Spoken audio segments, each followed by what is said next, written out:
What's going on, everybody, and welcome to Rock and Roll True Stories. Don't forget to smash that bell notification icon to be notified every time I put out a new video on YouTube.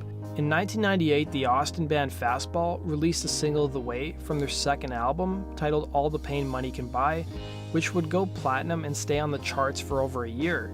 The single The Way topped the rock charts in the US for 7 weeks straight.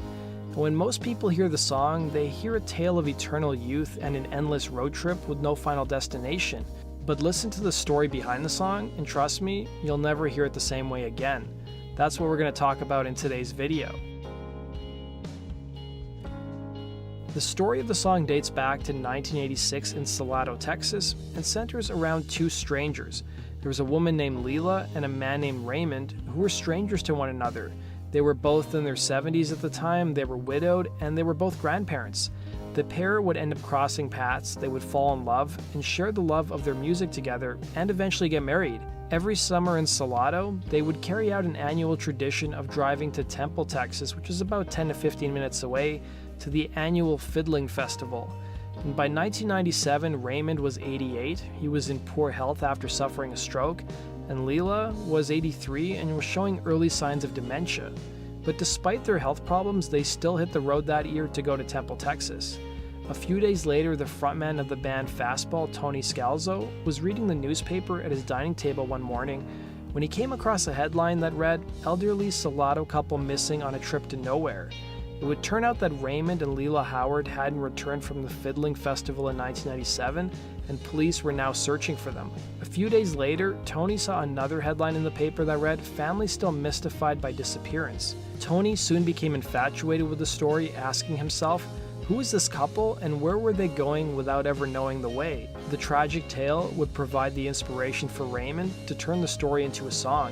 Here's Scalzo talking about coming across the story in the newspaper. And right away, this story sort of struck me, and it was sort of an ongoing story, like still no developments in the case of the missing couple. Tony Scalzo is the lead singer of the band Fastball. At the time, the Austin group was looking for inspiration for their second album. Started getting these ideas, well, maybe they don't want to be found, and maybe they just they're sick of being responsible and they just want to go out and have fun.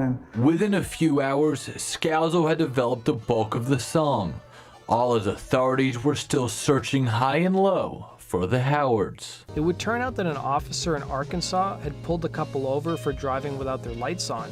The officer at the time wasn't aware that the couple was missing, but it would help the family narrow down the search area.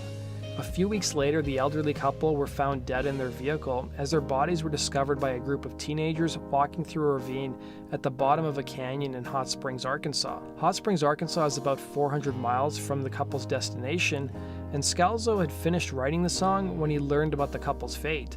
The band was lucky because their second album almost never got released. The band was signed to a major label with Hollywood Records, who was owned by Disney, and in 1996 they released their debut record, Make Your Mama Proud. It flopped, in part because the label was in disarray and gave it little to no promotional support. And this is a story that's played out over and over again for a lot of bands, and it usually ends with the band getting dropped by their label.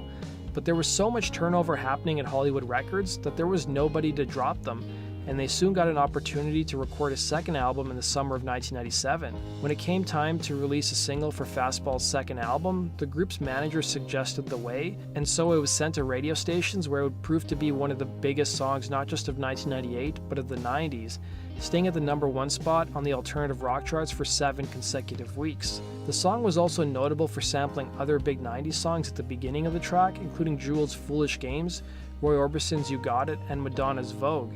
Strangely enough, the song was never sold as a single in the United States, as a ploy to force listeners to buy the record, and the move would prove to be a successful one as the record sold over 1 million copies. When it came time to the music video, the band was pretty abstract, with no references to the actual tragic story that inspired the song.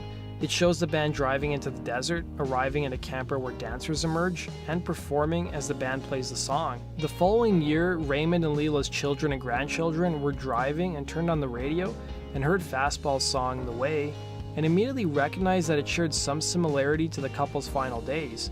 Here's a news clip with the family about their thoughts regarding the song. I liked it real good. I liked the song real well, too.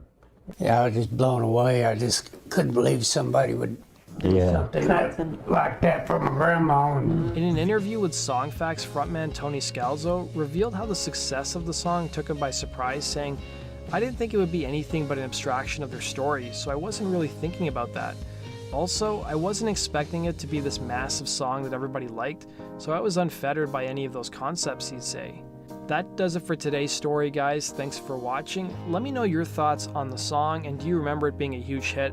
I remember it being constantly on the radio when I was younger in 1998, and it was everywhere, and I hear it every now and then on Sirius XM on Lithium, which is channel 34. So thanks for watching, guys. Be sure to hit the like button and subscribe. If you guys want to support my channel, simply watch another video, or go check out our Patreon page starting as low as $2 a month. Take care.